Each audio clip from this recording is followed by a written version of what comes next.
Welcome to Everything Co-op, bringing you information on how cooperatives can help improve your quality of life. This show is being sponsored by the National Co-op Bank, NCB. The NCB is dedicated to strengthening communities nationwide for the delivery of banking and financial services for the nation's cooperatives, their members, and other socially responsible organizations. For more information on the power of community ownership, visit ncb.coop. That's ncb.coop. Now stay tuned for your host, Vernon Oakes. Welcome, everybody. This is Vernon Oakes. Welcome to Everything Co-op. And as that announcement just said, this show is brought to you so you can see how cooperatives can help you to improve the quality of your life. And today we have Michael Peck on, who started One Worker, One Vote, and Sara Horowitz, who started the company Mutualist Society, and she wrote a book on mutualism. Good morning, Michael and Sara. Good morning, Vernon. Good morning. And Michael, what part of the world are you in today? I'm on a barrier island near Jones Beach, the People's Beach, about 25 miles southeast of JFK. Okay, all right. And Sara, where are you? I'm in Brooklyn, New York. Oh, fantastic. And I'm in Washington, D.C. Okay, so we're spread out a little bit. Glad you made it this morning. Glad you've taken time out. So, Michael, we are here today to talk about how co-ops helps one to have a better quality of life. But you've written a book, or you've co-written a book, 36 different people, Humanity at Work and Life. So what is this book, and why did you decide to write it? Yes, thank you, Vernon. About 3 years ago, Chris Clamp, the co-editor, Professor Chris Clamp from Southern New Hampshire University, and a legend in the co-op world, we came to the conclusion that there was this global dispersion of the Mondragon model, but it had never been written up. So we decided to do it. We didn't know how complex the journey was going to be, but 3 years later, here we are with a published book, 36 contributors from 6 countries and 3 continents, and lots of examples to tell the world about. So how did you and Chris come together? It was thanks to Chuck Snyder, the famous Chuck Snyder. Everyone knows, former president, CEO of National Cooperative Bank, really an icon in the cooperative community. He invited us to lunch and introduced us with the idea that we would end up doing something like this. So, we dedicate the book to our contributors, the readers, and to Chuck. Okay. And Sara, what's your role in this book on humanity at work and life? Well, luckily, my good friend Michael Peck, in pulling together these great perspectives, asked me to provide some reflections on what this book was about. And what I could just see is that people all over the world are seeing the same kinds of problems and opportunities, and seeing how cooperatives can start to respond, and looking at the great models of Mondragon. So my contribution is a short but sweet reflection at the end. Okay, and we're going to get to those reflections, but you mentioned Mondragon a couple times. So Michael, would you tell folks out there what Mondragon is? Sure. Mondragon is the world's largest industrial cooperative. It's approaching 70 years of its cooperative ecosystem existence. It has its own university, its own bank, its own insurance mutual. It focuses it focuses and operates on the basis of one worker, one vote. It has democratic capitalism and solidarity and intercooperation as its primary virtues. It has the 7 cooperative principles, but it adds 3 of its own, or for 10 cooperative principles. Chief among them are the sovereignty of labor and the subordinate role of capital, which are my favorite. And I spent 20 years inside Mondragon as one of their international delegates. And Chris Clamp did her thesis with 3 of the original 5 Mondragon co-founders of the first cooperative, Al Gore, which is a real distinction. Okay. And where is Mondragon? It's in the Basque region of Spain, in the province of Guipúzcoa. It's part of a city with maybe a small city with 35,000 people, and the cooperative dominates the region, providing close to 4% of Basque region GNP. And how many companies are in Mondragon and how many employees? Right, so it changes, it fluctuates, but there's about 100 between 95 and 105 cooperatives in the group, and there's somewhere between 67 and 71,000 employees. They're in over 100 companies around the world. They provide 10% of the employment of the private sector in Spain.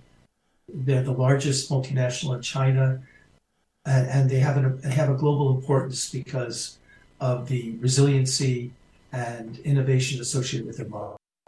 So you said it's humanity at work and life, and you talk about the global diffusion of the Mondragon cooperative ecosystem experience.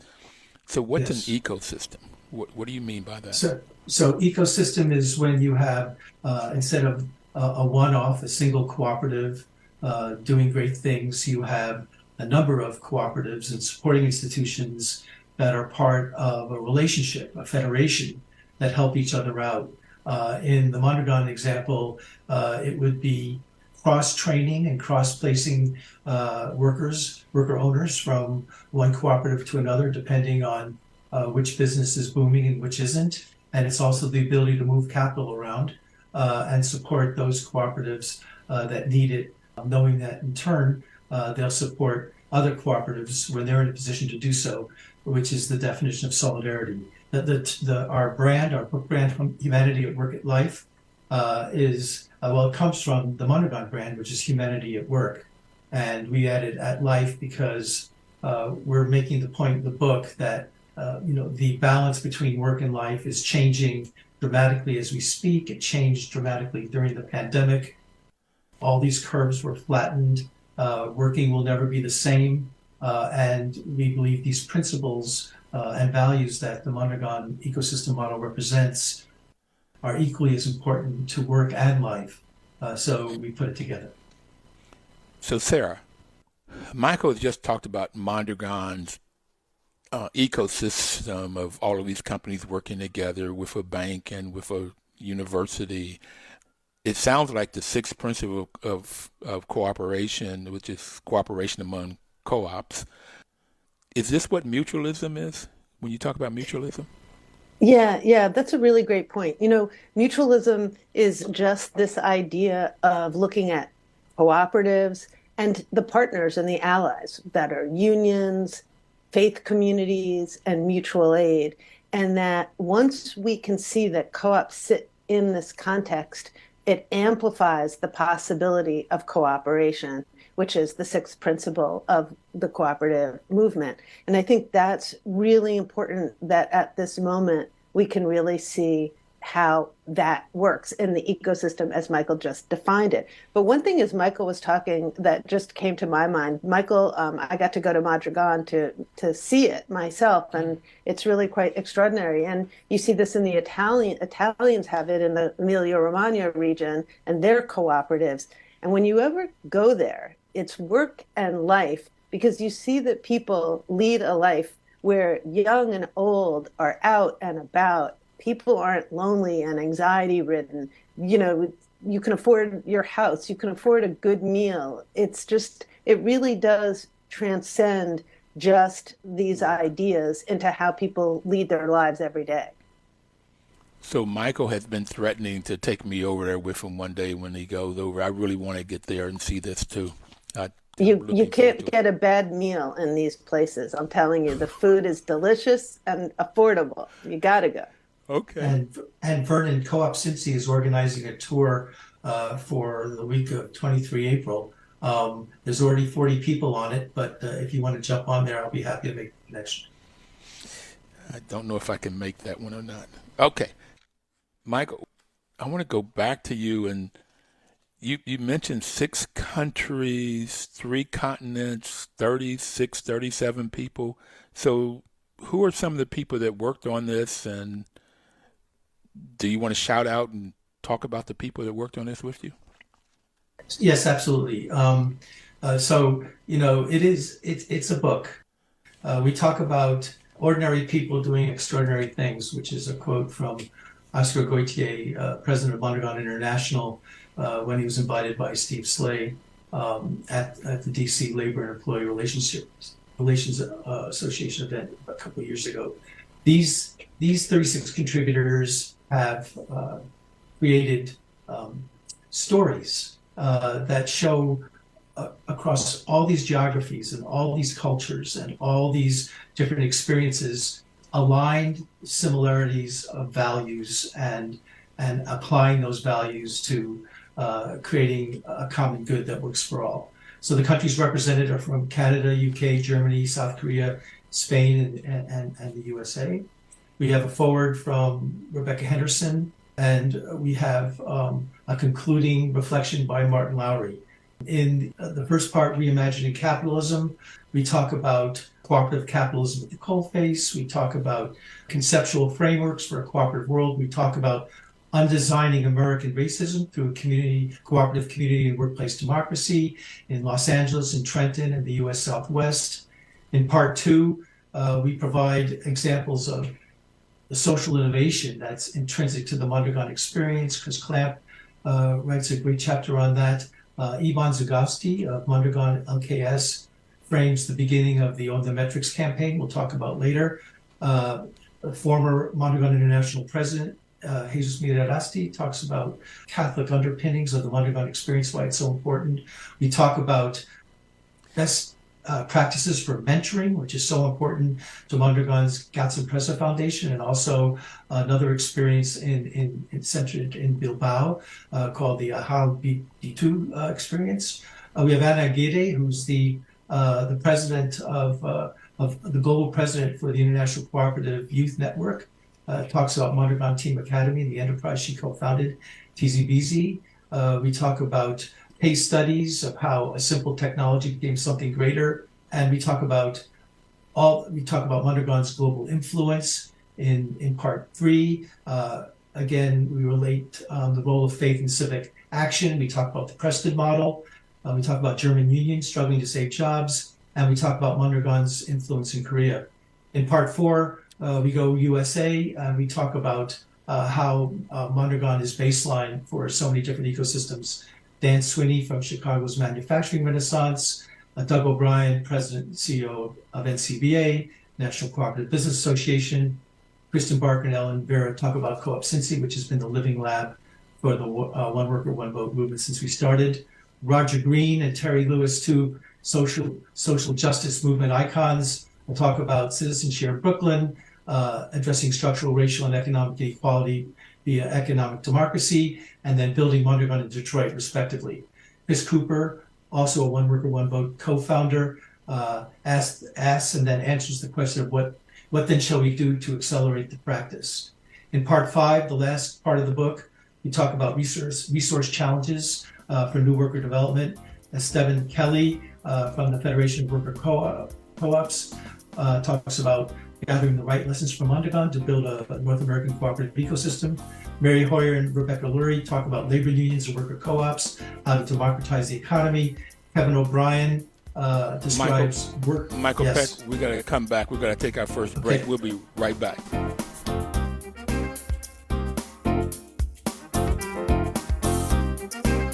Is power. That's why WL has been a great partner.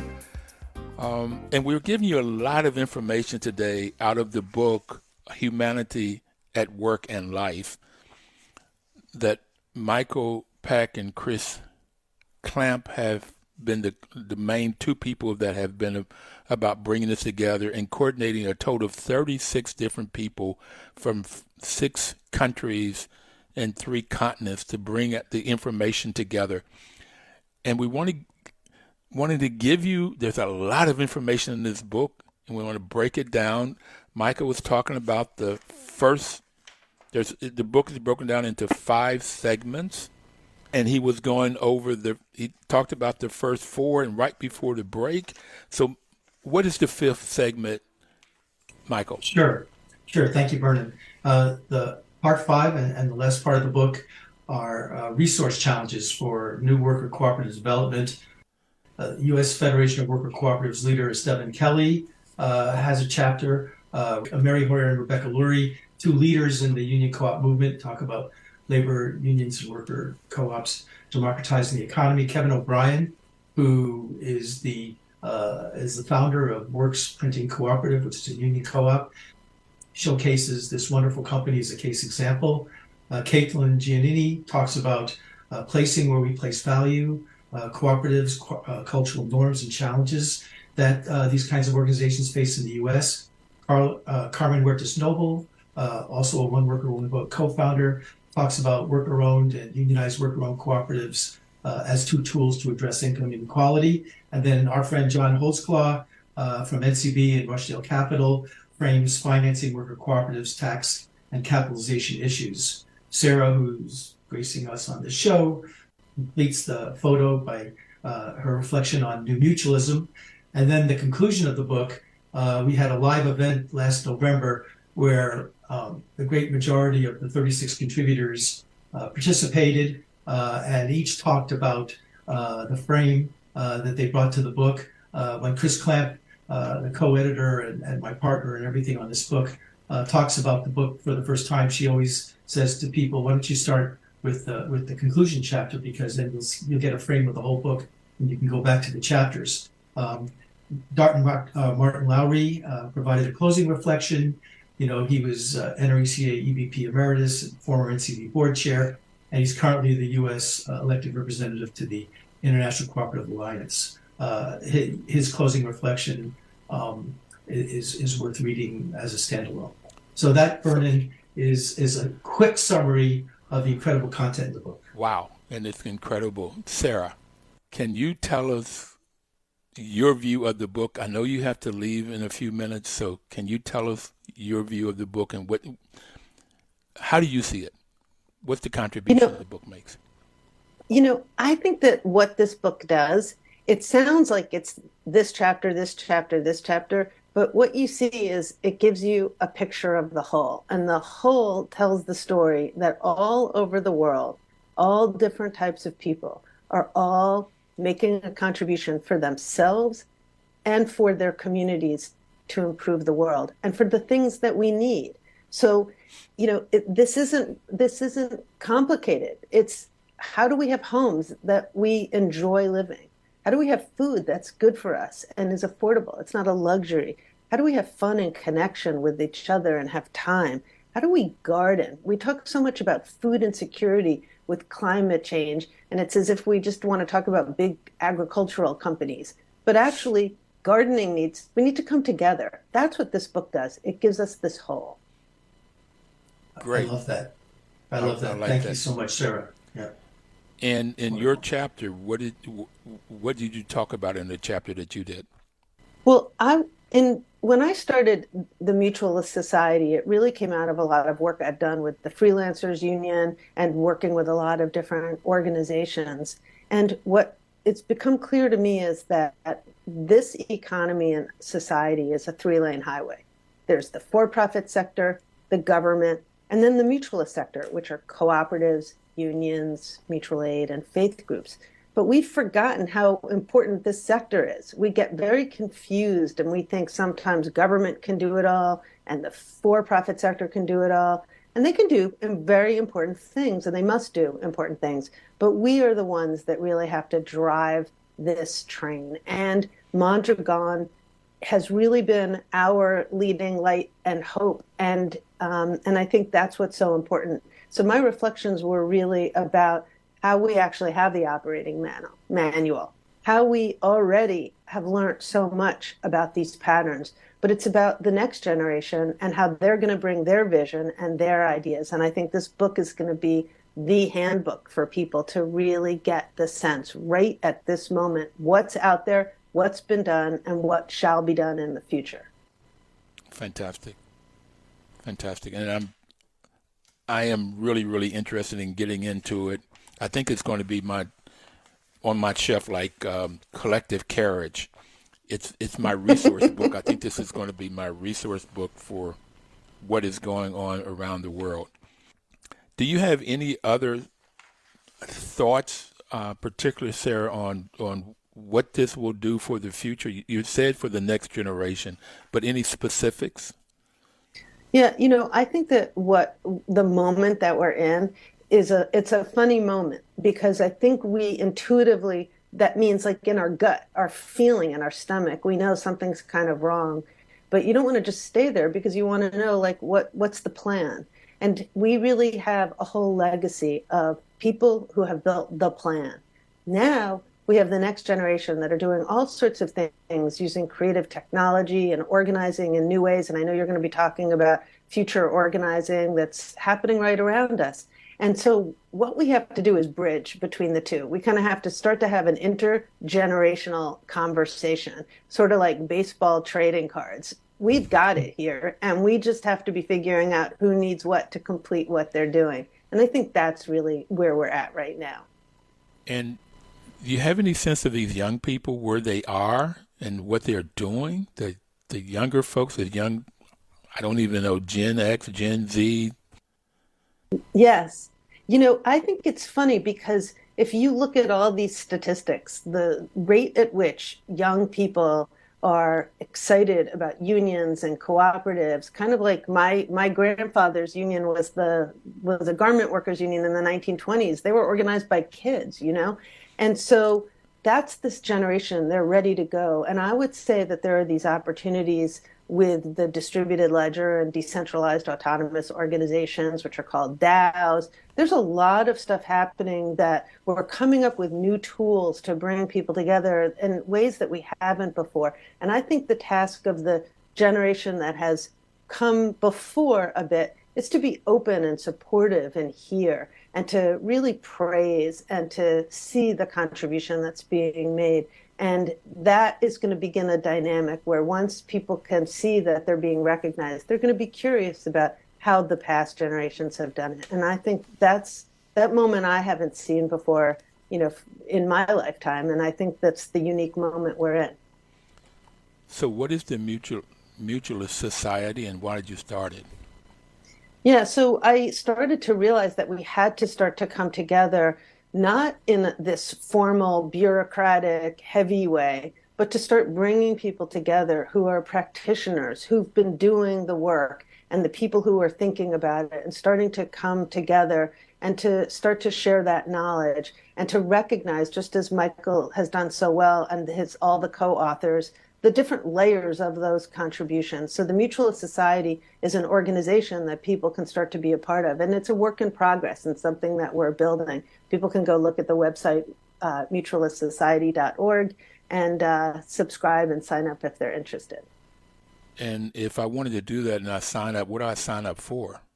Mutualistsociety.org. Well, I wish I could say it was a trip on April 23rd to Mondragon, but it's the beginning of joining a world, and it's a world of people that have a sense of a way that they want to lead their lives, and that can be doable and practical, and it solves the things that they're trying to figure out.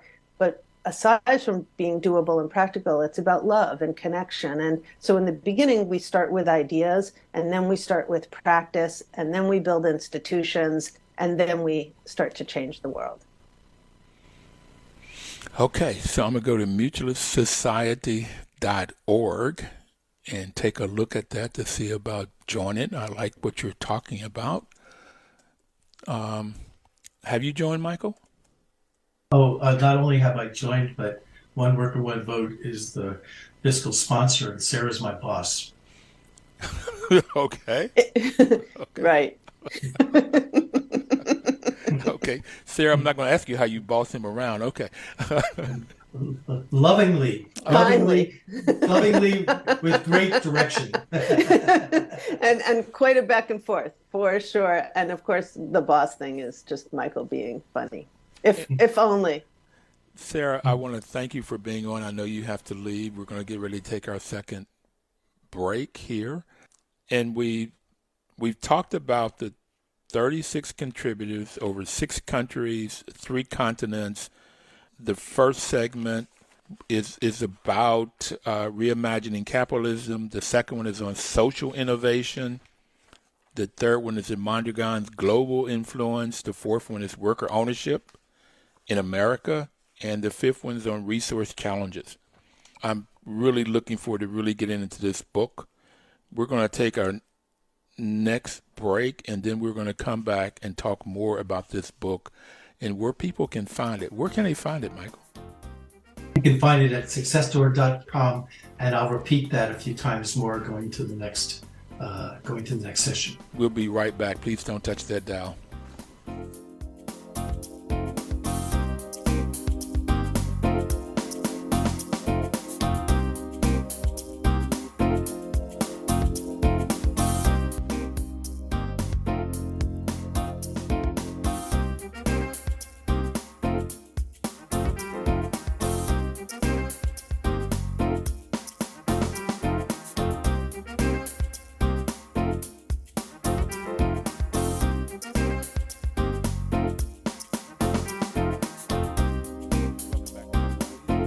This is Vernon Oakes.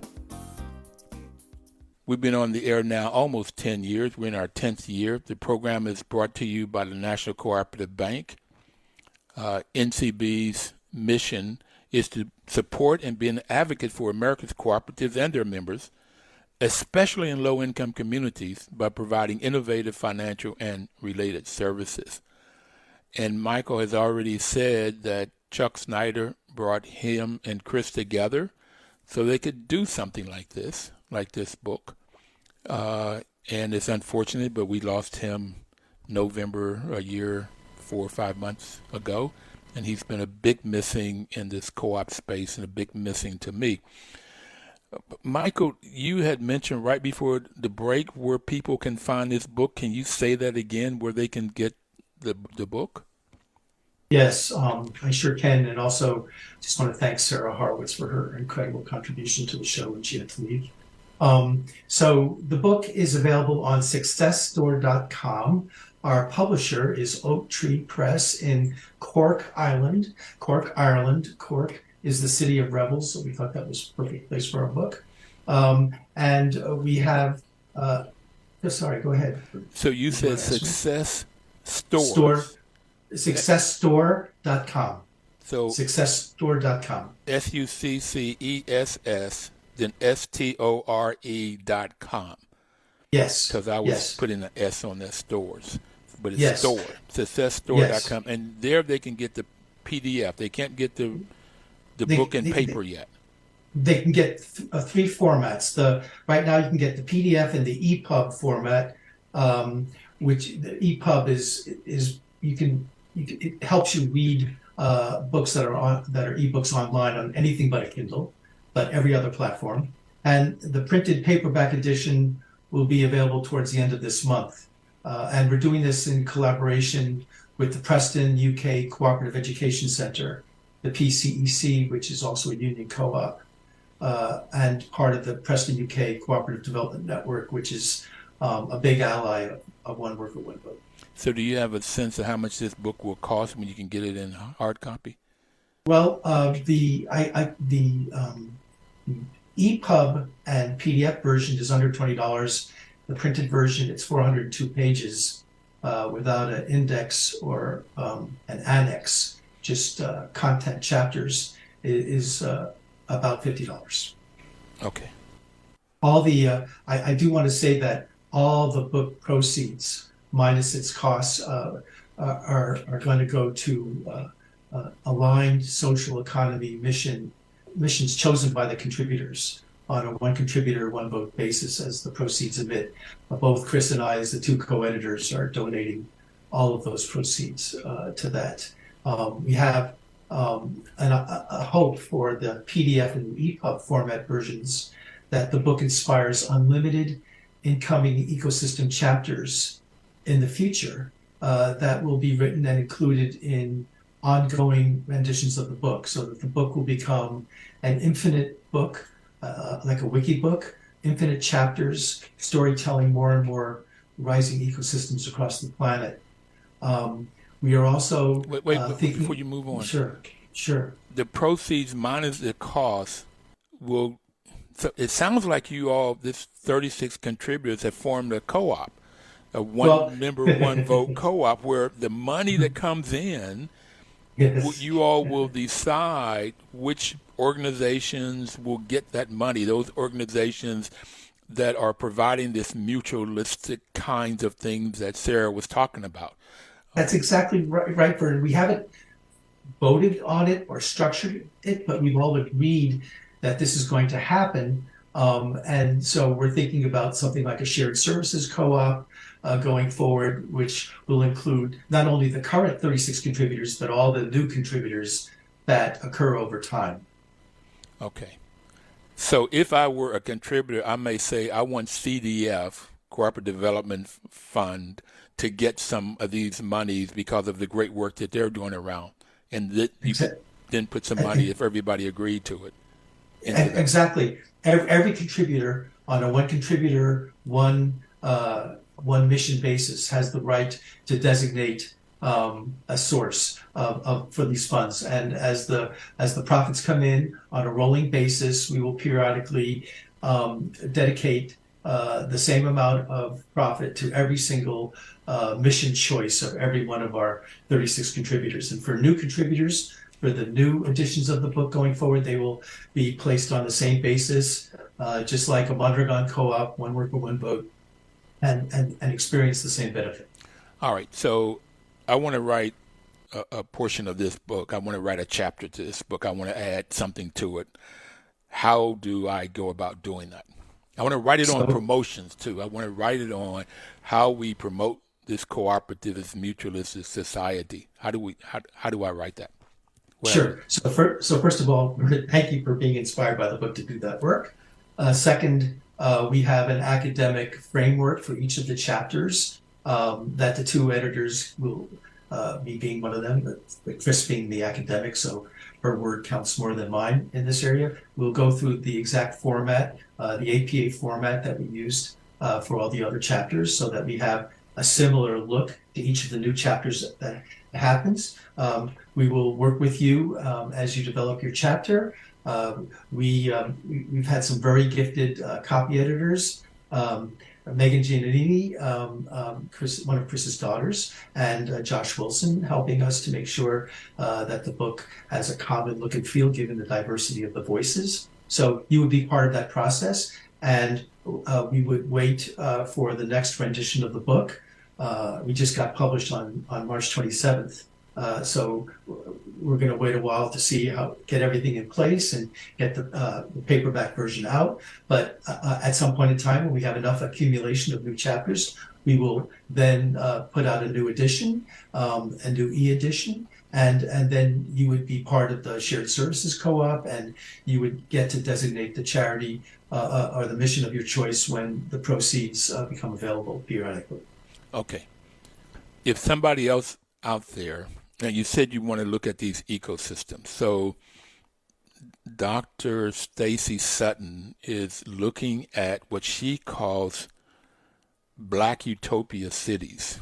And she's looking at these cities where blacks are having worker cooperatives and an ecosystem that this other co-ops are working, and you're having these a lot of black worker co-ops. If she wanted to write a book, part of this, or let's say Jackson, Mississippi, which has a black ecosystem going there, if they wanted to write their ecosystem, how would they go about doing it too? So we would be overjoyed if Stacy and Callie, you described in Callie for Jackson, Mississippi, if Stacy and Callie would submit chapters. We were hoping they would do so. We weren't able to organize that, but going forward, we would be dancing in the streets if they did, and we'd go out of our way to help integrate them into the rest of the book. It shouldn't be difficult at all. We have a lot of really good contributors for the first edition that are embracing similar themes, as you'll see going through the chapters. Okay. Those countries that you talked about were the UK, Canada, Germany, South Korea, and Spain and the U.S. 6 countries, right? Different governance, different languages, but they have this whole common mutualism, this whole common co-op structure. Is that what you Yes. find when you go around looking? Yes, they all have Mondragon in common. And, we're reaching out now to Latin America and to Africa for future chapters in the book. But we want to follow the global social economy unfolding. Social economy is a huge rising economy throughout the world. In Europe, for example, Social Economy Europe has over 3.4 million members, and in many of the EU countries represents 10% of the GNP. Social economy companies, enterprises, and ecosystems are developing all over the world. They include cooperatives and unions, the same mutualist enterprises and partners that Sara described. So, And so we want to follow that community and frame them as part of the book. so what is social economy? So a social economy is a way of building enterprises and ecosystems that truly do well by doing good, but the doing good comes first. And they give back to society. They have profit as purpose, solving societal challenges. They contribute to the macroeconomics of good, of caring, of an economy that works for all. It's a mission aligned to enterprise, and then the enterprise being measured and documenting its successes. Social economy is using your money and your jobs, using the economy to solve social issues. Yes, to do well by doing good, but doing the good up front. Okay. And there's one other. Oh, sorry, Bernard. I just wanted to say there's one other aspect to the book. We're creating an acknowledgement section that we're calling Odes to Joy, and this is because this came out of a conversation I had with Carmen Huertas Noble, who is the clinic dean for Kinney Law School and a One Work and One Vote co-founder. She was talking about how after the pandemic, after everything that's so horrific in the news, there seems to be a general depression, and what we need are acknowledgments and storytelling that lift us up, that show us that there's hope, that documents good things happening with good people, that documents the most vulnerable no longer becoming part of the precariat, but becoming part of the enabling prosperity from generation to generation. And so we came up with this idea of Odes to Joy. That took that from the Ninth Symphony of Beethoven, which is quite a stirring piece of music. And we're going to launch that on the One Worker, One Vote New Social Bridge as an acknowledgement section, first for our 36 first contributors, but then open it up to readers so they can share individual and collective stories and build that wiki experience online to match the chapters that will be rolling in for the never-ending book of Humanity at Work and Life. Okay. So, Michael, I want to talk about the Starbucks campaign, the metrics campaign, and I want to look at what does this all lead us to the future? What are the kinds of things that you can see happening in the future? Now, Sure. We only have a minute left before we have to take our next break. So this book has 5 segments: reimagining capitalism, and that the first segment, and Rebecca Henderson is doing that. She's wrote the book called that. Then social innovations, we've talked about the social economy. Then we talk about Mondragon's influence, that's the third section of the book. The fourth section is worker ownership, this worker co-ops particularly, but unions. And the fifth section is resource challenges, money challenges for new worker cooperative development. So that's the 5 segments of the book with a conclusion. And we'll take our break, and then I want to come back and talk about those 2 campaigns and the future. We'll be right back. Please don't touch that dial. Is WOL News Talk 1450 AM and 95.9 FM 959. Welcome back, everybody. This is Vernon Oakes, and the program is Everything Co-op. Before we took break, I said I wanted to come back and talk about 2 campaigns, the nationwide Starbucks organizing campaign and the metrics campaign. So let's take the first one first, because I do want to spend time talking about the future. What is the Starbucks organizing campaign? Well, I feel really fortunate to be aligned and in collaboration with the core team organizing the nationwide Starbucks organizing campaign. You know, started in Buffalo, New York, Workers United, and there's close to 300 stores. This campaign has been one of the big success stories of new union organizing because all of the people involved are completely committed, incredibly resourceful, dedicated, innovative, and I just can't say enough good things about the people in this campaign.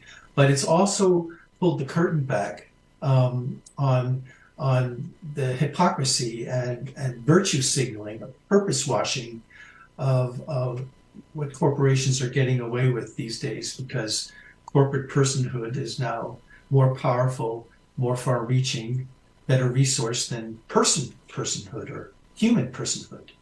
And so the book, these themes, the themes of these 2 campaigns that we're going to talk about now, go through the book, and they influence greatly in the chapters that I contributed to what's happening. You know, let's just talk about the phrase baristas as partners, which is the formal Starbucks phrase to describe baristas. There's no way baristas are partners. They don't get equal pay. They don't get equal benefits. They don't get equal decision making. They don't get equal equity. They don't get equal power. They don't get equal voice. It's a phrase that means the opposite of what it says. So baristas are the people that make the coffee, right? That's the right. I never learned the Starbucks lingo, but yes, the people behind the counter making all the Starbucks coffee products. And they are definitely not partners. They are definitely not partners. Laborers paying probably the most minimum wage they can get away with in each of the places. Now, you're saying that there are 30 or 300 Starbucks that have now unionized around the U.S.? There's close to 300 stores that have voted to unionize, but they do not yet have a signed agreement with the company, because the company, Starbucks, from its CEO on down, has engaged in vicious union busting and has been called out for that, both by the federal government, the National Labor Relations Board, but also by investors such as Trillium, have sent messages to shareholders saying, cease and desist the union busting because it's hurting profits. Yeah. Okay. Metrics campaign, what is that? I think of metrics as measuring something. What is your metrics campaign? So we have something called ESG, which is environmental social governance, and it refers to how you look at funding to go to impact investing missions and companies and products and services. And that's part of something called SDG, which is Sustainable Development Goals that the United Nations set up. And there's a big debate in the United States, a polemic, partisan debate over ESG, with one side saying it's the way we're going to focus capital profitably to address climate change and address all the socioeconomic inequalities that are depressing the globe in all sorts of ways. And we measure that in healthcare and productivity and so forth. And there's another group of people that disparage that and say that, climate change doesn't exist, ESG is an overstep, and so forth. So what we've said from the trenches, from the worker ownership trenches, is that every time something happens, green jobs, renewable energy, the next wonderful wave of adoption, ESG, SDG, after the announcements and the podium speeches and the Davos events are over, the workers are always back in the same old place, which is they have no equity, they have no voice. And so this time we decided that with environmental social governance, with ESG funds, which for the first time in human history, Vernon, put 4 different kinds of capital on the table: human capital, social capital, natural capital, which is climate, and then financial capital, which we all know about. But we've never talked about 4 different kinds of capital before, and we've never put them together. Of course, financial capital is the big kahuna in this process and dominates everything else, but those other 3 forms of capital are rising. They're rising in importance. They're rising in perception. They're helping to create this new economy that we all talk and dream about. But unless we get involved at the granular stage, at the metric stage, once again, other people will be defining the metrics. Other people will be benchmarking the metrics, and people doing the work will be stakeholders without being shareholders and without representation. So we were greatly helped in our partnership. We have 3 institutional partners. We have the United Nations Research Institute for Social Development. They launched a major manual called Sustainable Development Performance Indicators, or SDPIs, last November, that has already attracted 336 participating companies, and this number is growing, to help turn this around in the context of better sustainability thresholds and transformative change. And then with the American Sustainable Business Network, with its 250,000 triple bottom line companies and business organizations, and with Social Economy Europe, representing over 3.6 million business members and business organizations, we combined forces on the Own the Metrics campaign.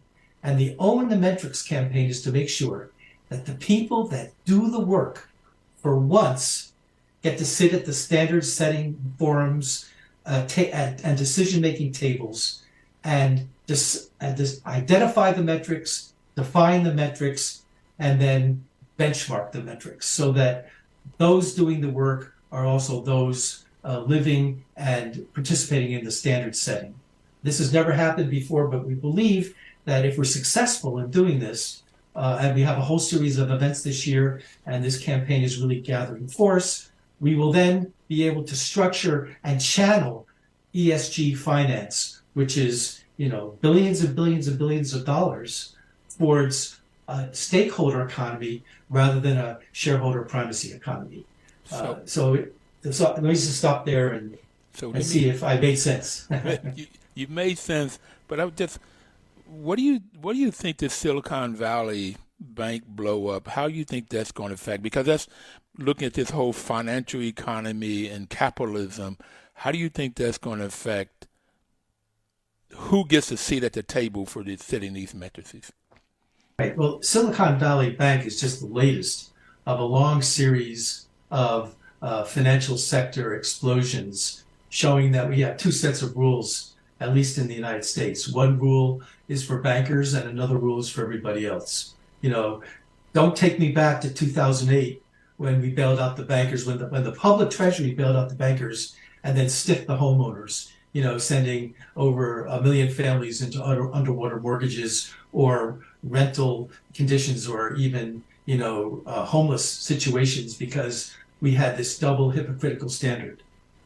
If this is a country of one rule for all, Silicon Valley Bank is an example of the duality of rules, the duality of privilege, the duality of let's hold everyone accountable to the same set of agreed principles. I think people look at Silicon Valley Bank and they think, you know, when is the next one going to happen?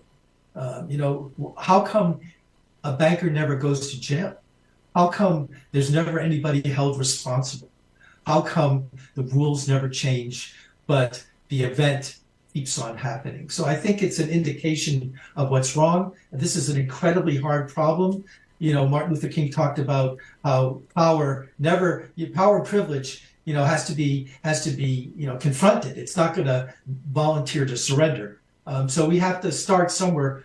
So in our campaign, we're starting with the metrics, because we believe if we can get to the granular core of identity, design, and benchmarking, we will then have influence over what happens to this money, how it is channeled, and how it is distributed, and therefore change the incredibly destructive inequality curves that are smothering the earth, you know, at the same rate as climate change. And you've already mentioned the new generations, Gen Z, Alpha Gen, whatever you want to call them. They're wanting this new society, this new social economy. They Yes. don't want this other stuff. That's right. Generation Z and Alpha generations, the rising generations, want equality. They want freedom. They want to have a voice and a vote. Tell them how they can get this book before we get shut Yes. So the book is available on successstore.com. Just go there and order it. And if you want to wait for the printed version, it's going to be at the end of this month, but you can get the PDF version in the EPUB format now. And we urge you to read it and talk to us, communicate what you think, and help us improve it through storytelling, Odes to Joy, and the other formats that we'll be announcing in Q2 of this year. Thank you, Michael Peck, and thank you, Sara Horowitz. Everybody out there, we'll see you next Thursday. Chris Cramp will be on. We'll continue talking about this book.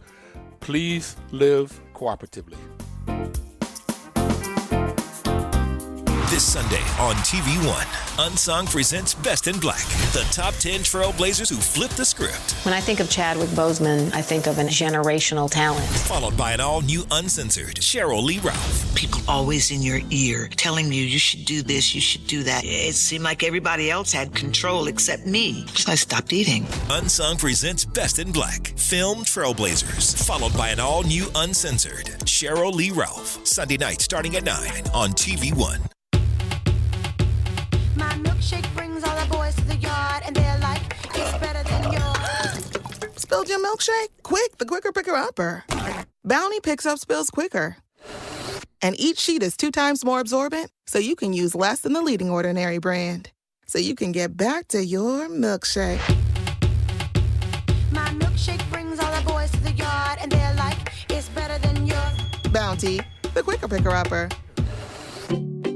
Good morning, folks. I'm Earl Kirk. Here's the latest from NewsOne.com. Free public phone charging stations are everywhere, but the FBI is now warning consumers to steer clear. The agency tweeting people should avoid using free public charging stations in airports, hotels, or shopping centers, warning bad actors have figured out ways to use the public USB ports to introduce malware and monitoring software onto people's devices. It's known as juice jacking, and consumer devices with compromised USB cables can be hijacked, which means thieves can then siphon off usernames, passwords, and other data. The FBI suggests people carry their own charger and USB cord and use an electrical outlet instead. Liz Warner, NBC News Radio, New York. The search is over for a car possibly involved in a targeted shooting Tuesday outside a D.C. funeral home. Police say they recovered the Lexus Wednesday, but didn't say where, whether it was stolen, or if a suspect was identified or captured. D.C. crime is about to go under the microscope. Mayor Bowser has accepted an invitation to testify on Capitol Hill next month. She'll be joined by the police chief and city administrator.